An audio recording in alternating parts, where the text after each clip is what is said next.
நல்லா தெரிஞ்சுக்கோங்க. Blind spot அப்படின்னு ஒரு இடம் இருக்கு. பிளைண்ட் ஸ்பாட்னா குருட்டு புள்ளி. நமக்கே தெரியாம நம்ம அந்த குருட்டு புள்ளியில சிக்குவோம். ஊருக்கே அறிவுரை சொல்லுமா பள்ளி, கழனி பானையில தபேர்னு விழுமான் துள்ளின்னு சொல்லுவாங்க. ஏதோ ஒரு இடத்துல ஒருத்தர் சிக்கிக்குவான். பிளைண்ட் ஸ்பாட்னு பேர் அதுக்கு. கெவின் மெக்காரி அப்படிங்கிறவன் பிளைண்ட் ஸ்பாட்டை பத்தி ஒரு புக் எழுதியிருக்கான். 33 மாதங்கள் சிறையில் இருந்தவன். அவன் சொல்றான், நான் இந்த தவறை செய்தேன், எனக்கு சிறை கிடைத்தது. ஆனால் நான் யோசித்து பார்க்கிறேன், நான் இந்த சிறை தண்டனை அனுபவிக்கக்கூடிய அந்த தவறை செய்யாமல் இருக்கக்கூடிய வாய்ப்புகள் எனக்கு இருந்தன. நான் அதை பயன்படுத்திக் கொள்ளவில்லை.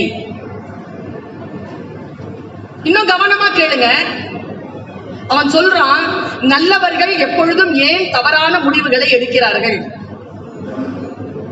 எங்கே அவர்கள் சிக்கிக் கொள்கிறார்கள் அப்படின்னு அந்த புக்கு பேசுது. 2 சிறுத்தை புலி நடந்து வந்துகிட்டு இருக்குங்க கம்பீரமா. வேடம் வச்ச கண்ணில சிக்கிருச்சுங்க ரெண்டும். 2 கையில 2 சிறுத்தை புலியினுடைய முன்னங்கால்கள் இருக்கு இல்லையா, அதுல கிளாம்ப் பிடிச்சிருச்சு. 2த்தையும் அந்த வீடியோகிராஃபர், அவன் வீடியோ எடுத்தவன், அவன் முழுக்க ரெக்கார்ட் பண்றான். அதை நீங்க கூகுள்ல போய் தேடினீங்கன்னா கிடைக்கும். முழுக்க ரெக்கார்ட் பண்றான். என்னுடைய வாழ்க்கையில் நான் செய்து கொள்ள வேண்டிய, செய்ய மறுக்கின்ற ஏதோ ஒன்றை அந்த வீடியோ எனக்கு சொல்கிறது. அதுல என்ன தெரியுமா பண்ணுது அந்த சிறுத்தை? ஒரு சிறுத்தை இழுத்து இழுத்து பாக்குதுங்க. இழுத்து பார்த்து முடியாம அப்படியே படுத்துருச்சு. ஒத்துக்கிடுச்சு, அது நான் மாட்டிக்கிட்டேன் அப்படிங்கிற ஒத்துக்கிடுச்சு, படுத்துருச்சு. இன்னொரு சிறுத்தை புலி இருக்குல்ல, அந்த சிறுத்தை புலிய பாருங்க, அது இழுத்துக்கிட்டே இருக்குதுங்க. அது டேட் போடுறாங்க. அவன் 2வது நாளா தொடர்ந்து இழுக்குது. தூங்கல, சாப்பிடல, சாப்பாடு இல்ல, அதுக்கு கண்ணி வச்சுட்டு போயிட்டாங்க. 10 நாள் கழிச்சுதான் வந்து பாப்பாங்க போல. இழுக்குது இழுக்குது இழுக்குது. 2வது நாளினுடைய சாயந்தரத்துக்கு அந்த புதஞ்சு கிடந்த அந்த டிராப் இருக்குல்ல, அந்த இழுவையில பேந்து வந்துருச்சு, எடுத்துருச்சு. அது எடுத்துட்டு ஏற்கனவே சிக்கி படுத்துக்கிட்டு இருக்குல்ல, அது பக்கத்துல போகுது. இது எழுந்து வெளியில வந்தாலும் அது வெளியில வந்துருச்சுங்கிற உணர்வே இல்லாம அது இப்படி பார்த்துட்டு இப்படியே படுத்துட்டு இருக்கு. பாரதிதாசன் பாட்டு தான் ஞாபகத்திற்கு வந்தது. பூட்டிய இருப்பு கூட்டின் கதவு திறந்தது, சிறுத்தையே வெளியில் வா. எலி என உன்னை இகழ்ந்தவர் நடுங்கிட, புலி என செயல் செய்ய புறப்படு வெளியே. நம்பினை இருளினை விளக்க செம்புட் பறவையே சிறகை விரி எழு பற அப்படின்னு எழுதுவார் பாவேந்தர். அது அப்படியே படுத்து கிடக்கு. இந்த சிறுத்தை என்ன பண்ணுது, கிட்ட வந்து அந்த முன்னால படுத்து கிடக்கிற அந்த சிறுத்தையினுடைய டிராப்ப தன்னுடைய இடது கையால அப்படி எடுக்க முயற்சி பண்ணுது. ரொம்ப டயர்டா இருக்கா, முடியல. பக்கத்திலேயே படுத்துருச்சு. கொஞ்ச நேரம் காலை கைய நக்கி கொடுக்குது. அப்புறமா எழுந்து நடக்க ஆரம்பிச்சிருச்சுங்க. நாம சொல்றோம்ல, நம்மளை விட்டுட்டு ஏன் இவங்க எல்லாம் போயிடுறாங்கன்னு. என் ஆயுதங்களை நீயே முடிவு செய்கிறாய், மற்றவர்கள் முடிவு செய்வதில்லை. நான் எந்த ஆயுதத்தை உனக்கு எதிராக எடுக்க வேண்டும் என்று நீதான் முடிவு செய்கிறாய். அந்த சிறுத்தை புலியை விட்டுட்டு இந்த சிறுத்தை புலி நடக்குதுங்க. அப்படியே காட்டுறாங்க. 5வது நாள் 6வது நாள் போய் படுத்துக்குச்சு ஒரு இடத்துல. எதுவுமே சாப்பிடல, தண்ணி குடிக்கல, அப்படியே படுத்து இருக்குதுங்க. 7வது நாள் ஒல்லி ஆயிடுச்சுங்க. கையில இருந்து டிராப் தானா கழண்டுச்சு. அப்புறமா எழுந்து போய் ஒரு நல்ல ஒரு டர்க்கி கோழி அது கிட்ட போய் ஒரே அடி அடிச்சு அதை உட்கார்ந்து சாப்பிட்டு மறுபடியும் தெம்பாகி தன் வேட்டையை தொடர்வதாக அந்த வீடியோ நான் பார்த்தேன்.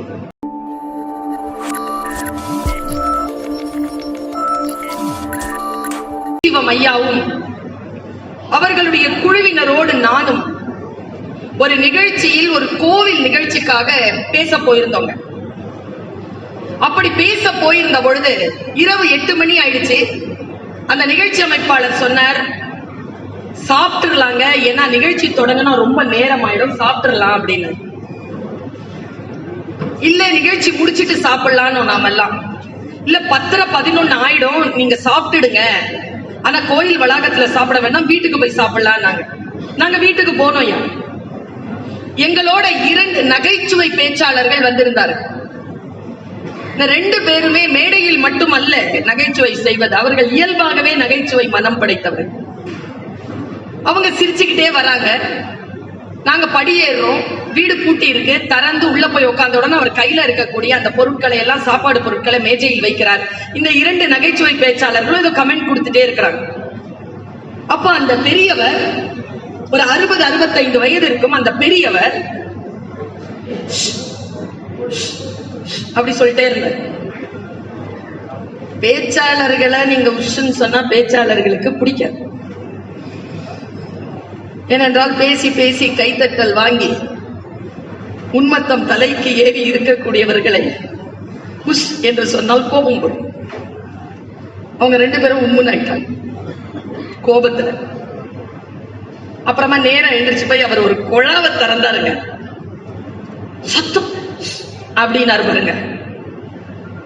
அவர் என்ன கையே கழுவல, அப்படியே சாப்பிட்டுக்கிறேன்னு வந்து உட்காந்துட்டார். எனக்கு என்ன நடக்குதுன்னு தெரியல. நான் கேட்டேன், ஐயா என்னையா நடக்குதுன்னு. அப்ப பெரியவங்க என் பக்கத்துல உட்காந்து, என்னையா ஏன் டென்ஷனா இருக்கிறீங்க? இல்லையா என் குழந்தை உள்ள தூங்குதியா, நீங்க சத்தம் போட்டீங்கன்னா எந்திரிச்சிரும். நான் அந்த 2 ஸ்பீக்கர்ஸ் இருக்காங்களா, அவங்க சிரிச்சுக்கிட்டே சொன்னாங்க, குழந்தையா? யார் குழந்தைன்னு கேட்டேன். ஏன் குழந்தைதான் ஐயான்னு சொன்னாரு. 65 வயசு உங்களுக்கு, உங்க குழந்தை உள்ள தூங்குதா?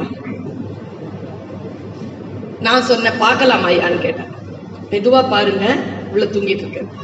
திறந்து பார்த்தா ஒரு 40 வயது மதிக்கத்தக்க ஒரு குழந்தை தூங்கி கொண்டிருக்கிறது. அந்த 40 வயது மதிக்கத்தக்க குழந்தை என்று ஏன் சொல்லுகிறோம் என்றால், அந்த குழந்தை மனவளம் குன்றிய குழந்தை. வெளியில நிறைய ஏற்பாடுகள் செய்யப்பட்டிருக்கு, சத்தம் போட்டுட்டு இருக்கிறாங்க. அந்த குழந்தை எழுந்திருச்சுன்னா அதுக்கு அட்டென்ஷன் கொடுக்கணுங்கிறதுனால அது தூங்கிட்டு இருக்கும் போது எல்லா வேலையும் முடிக்கிறதுல பரபரப்பா இருக்கிறாரு அந்த ஆர்கனைசர். கீழே இறங்கும் பொழுது நாங்க எல்லாருமே மௌனம் ஆயிட்டோம். மனம் சோகத்தில் கவ்வியது. வீட்டிலே இவ்வளவு பெரிய சோகத்தை வைத்துக் கொண்டு இவர் எவ்வளவு காரியங்களை செய்கிறார் என்ற பெருமையோட நாங்க வெளியில வரோம். எங்க ஐயா சுகிசிவம் பார்த்து சொல்றார், அந்த மனிதரை பார்த்து, நீங்க எவ்வளவு பெரிய தியாகி, எவ்வளவு பெரிய சோகத்தை வீட்டில் வைத்துக் கொண்டு நீங்கள் எவ்வளவு மகிழ்ச்சியாக இருக்கிறீர்கள், நீங்கள் எல்லாம் வணங்கத்தக்கவர்கள் சொன்ன உடனே அவருக்கு கோபம் வந்து அவர் ஒரு வார்த்தை சொன்னாரியா, அதான் என் பேச்சிற்கான தொடக்கம். என்ன சொன்னார் தெரியுமா? என்ன சொன்னீங்க? நான் தியாகம் பண்ணனா? நான் சோகமா இருக்கிறேனா? ஐயா, உங்களுக்கு ஏன் இவ்வளவு ஆகியும் இவ்வளவு வயசாகியும் ஒரு விஷயம் புரியவே இல்லைன்னு தெரியல. 40 வருஷத்திற்கு முன்னால் ஒரு குழந்தையை இறைவன் படைத்தார். அப்படி படைக்கின்ற பொழுது அந்த இறைவன் என்ன நினைத்தான்? நான் இல்லை என்றால் வேறு யாராலும் இந்த குழந்தையை வளர்த்து விட முடியாது.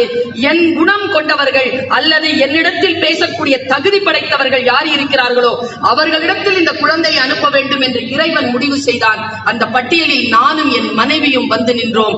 இறைவன் செய்ய வேண்டிய வேலையை இறைவனுடைய பணியாக நாங்கள் செய்து கொண்டிருக்கிறோம். எங்களை தியாகிகள் என்றும் நாங்கள் சோகமாக இருக்கிறோம் என்றும் ஒருபோதும் சொல்லிவிடாதீர்கள். இது எங்களுக்கு கிடைத்த பெரும் பேறு என்று அவர் சொன்னார். வாழ்க்கையில் சில விஷயங்களை நாம் சந்திக்கின்ற பொழுதுதான் இதுவரைக்கும் நாம் எதையோ நினைத்துக் கொண்டிருக்கிறோம். அது அல்ல நம்முடைய வாழ்க்கையினுடைய நினைவு. வேறு விஷயங்கள் அதற்குள் ஓடிக்கொண்டிருக்கின்றன என்பது நமக்கு புரிந்து போகிறது. பெர்னாட் ஷா சொல்கிறார்கள், 40 வயதிலேயே நம்மில் பலர் செத்து போகிறோம், புதைப்பதற்குத்தான் 60-70 ஆண்டுகள் ஆகிவிடுகின்றன. ஒவ்வொரு வினாடியும் யார் ஒருவர் உயிர்ப்புடன் இருக்கிறார்களோ, யார் ஒருவர் வாழ்க்கையை கற்றுக்கொண்டே இருக்கிறார்களோ அவர்கள்தான் வாழ்க்கையை வித்தியாசமாக பார்க்கின்றவர்கள் தான் உயிர்ப்புடன் இருக்கிறார்கள். உலகத்துல எத்தனையோ பேருக்கு எத்தனையோ கஷ்டங்கள். நீங்கள் சம்பாதித்த சம்பாதிப்பிலிருந்து அந்த காசை எடுத்து அவர்களுடைய கஷ்டங்களை போக்க வேண்டும் என்பதற்காக பாடுபடுகிறீர்கள் இல்லையா? கொடைங்கிறது என்னது? வள்ளல் தன்மைங்கிறது என்னது? நான் ஒண்ணு கேட்கிறேன். இந்த வள்ளல் தன்மைகள் செய்கிறார்கள், சில பேர் ப்ராஜெக்ட் வாசிச்சாங்க. இங்க 1 கோடி ரூபாய், 50 லட்சம், 25 லட்சம், இவர் 10 லட்சம் கொடுத்தாரு, இவர் 5 லட்சம் கொடுத்தாருன்னு. அவர்கள் எல்லாம் பணக்காரர்களா? ஏன் அவர்களை விட பணக்காரர்கள் இந்த ஊரில் இல்லையா? அவர்கள் எல்லாம் பணக்காரர்கள் இல்லை, அவர்கள் எல்லாம் மனக்காரர்கள், மனம் படைத்தவர்கள். தான் சம்பாதிப்பதை கொடுப்பதற்கான வீர மனம் படைத்தவர்கள் தான் ஒருவர் கொடுக்க முடியும். அள்ளி கொடுக்கிறதுக்கு பேர் இல்லையா கொடை? இருக்கிறத எல்லாருக்கும் கொடுத்துட்டு மீதி இருக்கிறத அள்ளி கொடுக்கிறோம்ல, அதுக்கு பேர் இல்ல கொடை. வலிக்க வலிக்க எவன் ஒருவன் கிள்ளி கொடுக்கிறானோ அவன்தான் கொடையாளன். நீங்கள் கிள்ளி கொடுக்கிறீர்கள், எக்ஸஸா இருக்கிறதெல்லாம் உங்களுக்கு நீங்க கொடுக்கல. உங்களுக்கு தேவையானது நிறைய வேலைகள் இருந்தாலும் நீங்க செய்யறீங்கல்ல. வேதாத்திரி மகரிஷி சொல்கிறார், 5 கோடியா சம்பாதிக்கிறியா, சம்பாதிச்சுக்க, எவ்வளவு வேணாலும் சம்பாதிச்சுக்க. ஆனா சாவரத்துக்குள்ள அதே அமௌண்ட சம்பாதிச்சு எங்கிருந்து சம்பாதிச்சு அதுக்கு கொடுத்துட்டு செத்து போயிருங்கிற. எல்லாம் எனக்கு என்பது அல்ல. பாரதி ஒரு வார்த்தையை சொல்றாங்க, நான் யோசித்து பார்க்கிறேன். அந்த வார்த்தை ஒவ்வொரு வார்த்தையா பேசிக்கிட்டே வரான்.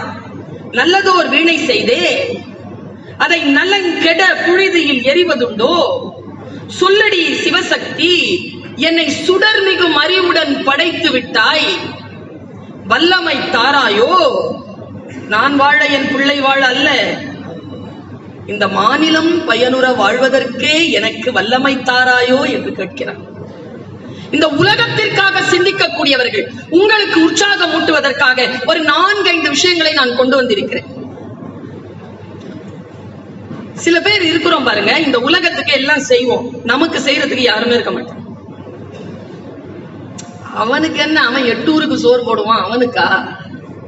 அவனுக்கு நாம போய் செய்ய முடியுமா? வாங்கியே பழக்கப்பட்டவர்கள் கொடுக்கின்றவர்களுக்கு கொடுப்பதே இல்லையா? இந்த உலகத்தின் சாபம் அது. செத்துட்டோம்னா நாமளே எழுந்து அழுதுட்டு நாமளேவா படுத்துக்க முடியும்? 4 பேர் இருக்கணுமா இல்லையா? எவ்வளவுதான் ஆற்றல் பெற்றவனாக இருந்தாலும் அந்த ஆற்றல் பெற்றவனை பார்த்துக் கொள்வதற்கு சிலர் நமக்கு தேவைப்படுகிறார்கள். அது முதல்ல மனசுல உறுதியாக்கி கொள்ளுங்கள். நான் சில வார்த்தைகளை உங்களுக்கு தருகிறேன்.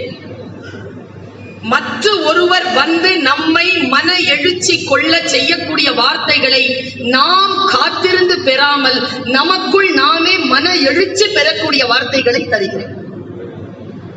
சாதாரணமாக என்ன மாதிரியான பேச்சாளர்கள் ஏன் தேவைப்படுறாங்க தெரியுமா? சோர்ந்து போயிருவீங்க. நீங்க எல்லாம் மன எழுச்சியோட இருந்தீங்கன்னா எங்களுக்கு எல்லாம் வேலையே கிடையாது. ஏன் அடிக்கடி வேலை இருக்குன்னா, சொல்ற பேச்சு 1 மாசம் தங்குது. சில பேருக்கு 10 நாள், சில பேருக்கு 5 நாள், சில பேருக்கு 2 நாள், சில பேருக்கு அரங்கத்தை விட்டு வெளில போவாங்க, உடனே போயிடுது. நீங்கள் தான் என்னை போன்றவர்கள் வளர்வதற்கு காரணம். என்னுடைய அடிப்படையான பிரார்த்தனை என்ன தெரியுமா? மன எழுச்சியை தரக்கூடிய எவனும் இந்த பூலோகத்தில் இல்லாமல் போகின்றபடிக்கு ஒவ்வொருவரும் சுய எழுச்சியோடு இருக்க வேண்டும் என்பதுதான். இந்த சுய எழுச்சிங்கிறது என்ன தெரியுமாங்க? நேற்று ஒரு வீடியோ பார்த்தேன், ஆச்சரியப்பட்டு போனேன். நீ சந்திக்கின்ற மனிதர்களில் எல்லாம் நீ கற்றுக்கொள்வதற்கு ஏதோ ஒன்று இருக்கிறது, அப்படிதானே?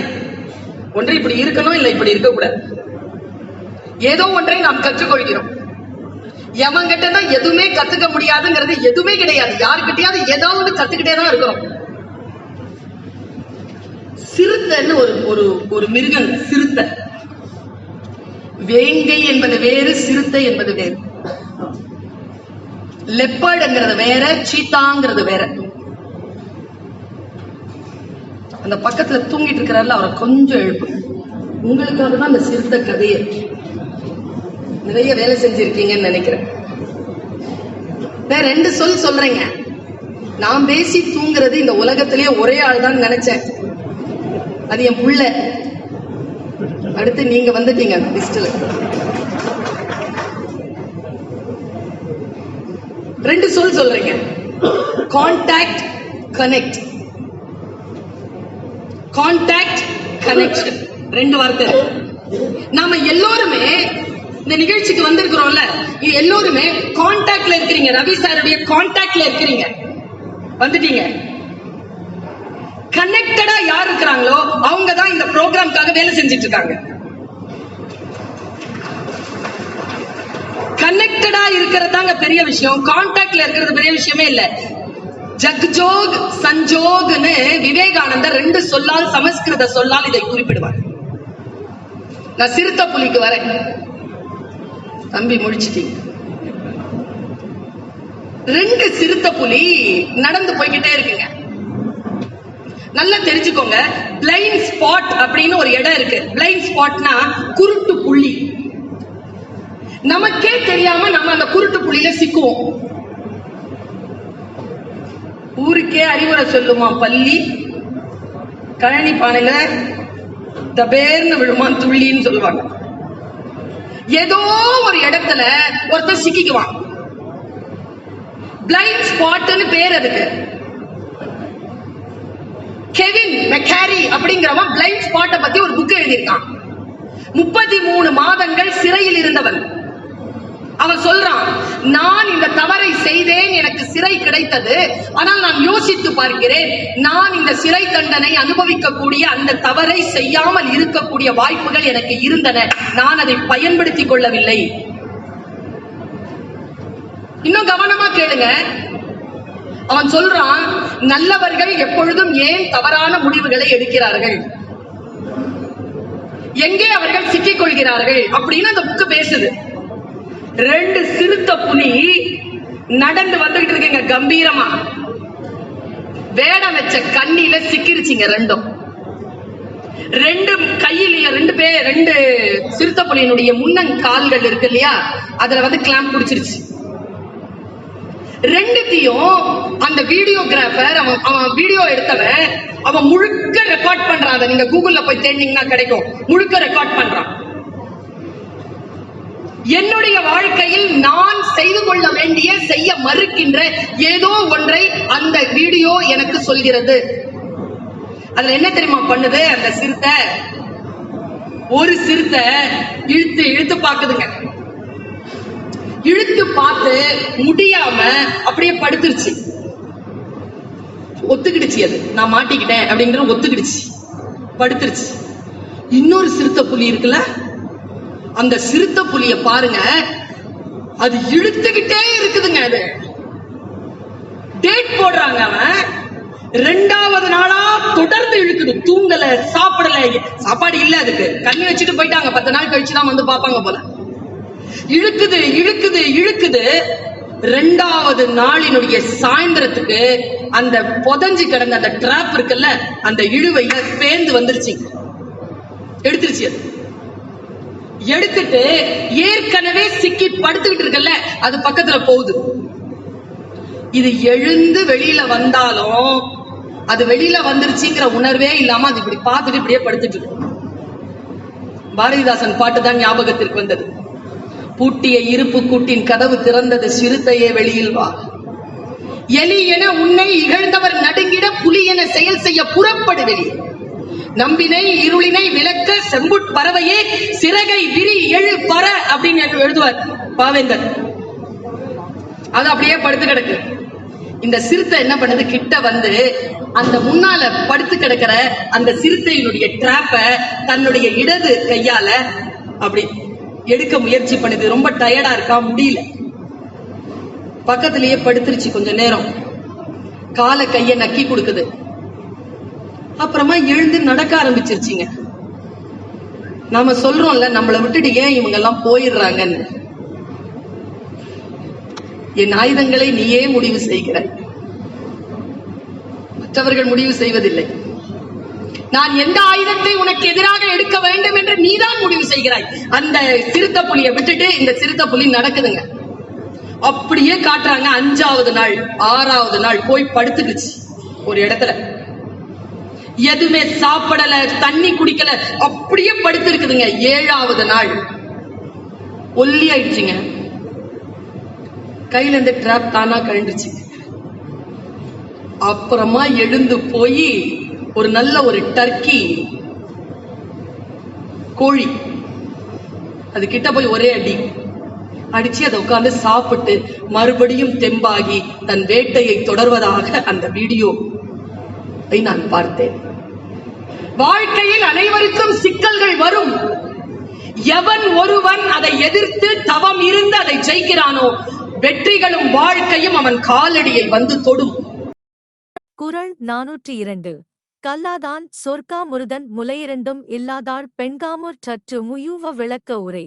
கற்றவரின் அவையில் கல்லாதவன் ஒன்றைச் சொல்ல விரும்புதல் முலை இரண்டும் இல்லாதவள் பெண் தன்மையை விரும்பினார் போன்றதையூர். சாலமன் பாப்பையா விளக்க உரை. படிக்காதவன் கற்றவர் அவையில் பேச ஆசைப்படுவது. இருமுலையும் வளர்ச்சி பெறாத பெண் ஒருத்தி உடலுறவு கொள்ள ஆசைப்பட்டது போலாம். கலைஞர் விளக்க உரை. கல்லாதவரின் சொல் கேட்க விரும்புவது மார்பகம் இல்லாத பெண் மீது மையல் கொள்வதற்கு ஒப்பானது. குறள் 402. கல்லாதான் சொற்காமுறுதன் முலையிரண்டும் இல்லாதாள் பெண்காமுற் சற்று முயூவ விளக்க உரை. கற்றவரின் அவையில் கல்லாதவன் ஒன்றைச் சொல்ல விரும்புதல் முலை இரண்டும் இல்லாதவள் பெண் தன்மையை விரும்பினார் போன்றதையூர். சாலமன் பாப்பையா விளக்க உரை. படிக்காதவன் கற்றவர் அவையில் பேச ஆசைப்படுவது. இருமுலையும் வளர்ச்சி பெறாத பெண் ஒருத்தி உடலுறவு கொள்ள ஆசைப்பட்டது போலாம். கலைஞர் விளக்க உரை. கல்லாதவரின் சொல் கேட்க விரும்புவது மார்பகம் இல்லாத பெண் மீது மையல் கொள்வதற்கு ஒப்பானது. குறள் 402. கல்லாதான் சொற்காமுறுதன் முலையிரண்டும் இல்லாதாள் பெண்காமுற் சற்று முயூவ விளக்க உரை. கற்றவரின் அவையில் கல்லாதவன் ஒன்றைச் சொல்ல விரும்புதல் முலை இரண்டும் இல்லாதவள் பெண் தன்மையை விரும்பினார் போன்றதையூர். சாலமன் பாப்பையா விளக்க உரை. படிக்காதவன் கற்றவர் அவையில் பேச ஆசைப்படுவது. இருமுலையும் வளர்ச்சி பெறாத பெண் ஒருத்தி உடலுறவு கொள்ள ஆசைப்பட்டது போலாம். கலைஞர் விளக்க உரை. கல்லாதவரின் சொல் கேட்க விரும்புவது மார்பகம் இல்லாத பெண் மீது மையல் கொள்வதற்கு ஒப்பானது. குறள் 402.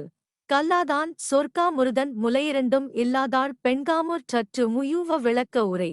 கற்றவரின் அவையில் கல்லாதவன் ஒன்றைச் சொல்ல விரும்புதல் முலை இரண்டும் இல்லாதவள் பெண் தன்மையை விரும்பினார் போன்றதையூர். சாலமன் பாப்பையா விளக்க உரை. படிக்காதவன் கற்றவர் அவையில் பேச ஆசைப்படுவது. இருமுலையும் வளர்ச்சி பெறாத பெண் ஒருத்தி உடலுறவு கொள்ள ஆசைப்பட்டது போலாம். கலைஞர் விளக்க உரை. கல்லாதவரின் சொல் கேட்க விரும்புவது மார்பகம் இல்லாத பெண் மீது மையல் கொள்வதற்கு ஒப்பானது. குறள் 402. கல்லாதான் சொற்காமுறுதன் முலையிரண்டும் இல்லாதாள் பெண்காமுற் சற்று முயூவ விளக்க உரை. கற்றவரின் அவையில் கல்லாதவன் ஒன்றைச் சொல்ல விரும்புதல் முலை இரண்டும் இல்லாதவள் பெண் தன்மையை விரும்பினார் போன்றதையூர். சாலமன் பாப்பையா விளக்க உரை. படிக்காதவன் கற்றவர் அவையில் பேச ஆசைப்படுவது. இருமுலையும் வளர்ச்சி பெறாத பெண் ஒருத்தி உடலுறவு கொள்ள ஆசைப்பட்டது போலாம். கலைஞர் விளக்க உரை. கல்லாதவரின் சொல் கேட்க விரும்புவது மார்பகம் இல்லாத பெண் மீது மையல் கொள்வதற்கு ஒப்பானது. குறள் 402. கல்லாதான் சொற்காமுறுதன் முலையிரண்டும் இல்லாதாள் பெண்காமுற் சற்று முயூவ விளக்க உரை. கற்றவரின் அவையில் கல்லாதவன் ஒன்றைச் சொல்ல விரும்புதல் முலை இரண்டும் இல்லாதவள் பெண் தன்மையை விரும்பினார் போன்றதையூர். சாலமன் பாப்பையா விளக்க உரை. படிக்காதவன் கற்றவர் அவையில் பேச ஆசைப்படுவது. இருமுலையும் வளர்ச்சி பெறாத பெண் ஒருத்தி உடலுறவு கொள்ள ஆசைப்பட்டது போலாம். கலைஞர் விளக்க உரை. கல்லாதவரின் சொல் கேட்க விரும்புவது மார்பகம் இல்லாத பெண் மீது மையல் கொள்வதற்கு ஒப்பானது. குறள் 402. கல்லாதான் சொற்காமுறுதன் முலையிரண்டும் இல்லாதாள் பெண்காமுற் சற்று முயூவ விளக்க உரை. கற்றவரின் அவையில் கல்லாதவன் ஒன்றைச் சொல்ல விரும்புதல் முலை இரண்டும் இல்லாதவள் பெண் தன்மையை விரும்பினார் போன்றதையூர். சாலமன் பாப்பையா விளக்க உரை. படிக்காதவன் கற்றவர் அவையில் பேச ஆசைப்படுவது. இருமுலையும் வளர்ச்சி பெறாத பெண் ஒருத்தி உடலுறவு கொள்ள ஆசைப்பட்டது போலாம். கலைஞர் விளக்க உரை. கல்லாதவரின் சொல் கேட்க விரும்புவது மார்பகம் இல்லாத பெண் மீது மையல் கொள்வதற்கு ஒப்பானது. குறள் 402. கல்லாதான் சொற்காமுறுதன் முலையிரண்டும் இல்லாதாள் பெண்காமுற் சற்று முயூவ விளக்க உரை. கற்றவரின் அவையில் கல்லாதவன் ஒன்றைச் சொல்ல விரும்புதல் முலை இரண்டும் இல்லாதவள் பெண் தன்மையை விரும்பினார் போன்றதையூர். சாலமன் பாப்பையா விளக்க உரை. படிக்காதவன் கற்றவர் அவையில் பேச ஆசைப்படுவது. இருமுலையும் வளர்ச்சி பெறாத பெண் ஒருத்தி உடலுறவு கொள்ள ஆசைப்பட்டது போலாம். கலைஞர் விளக்க உரை.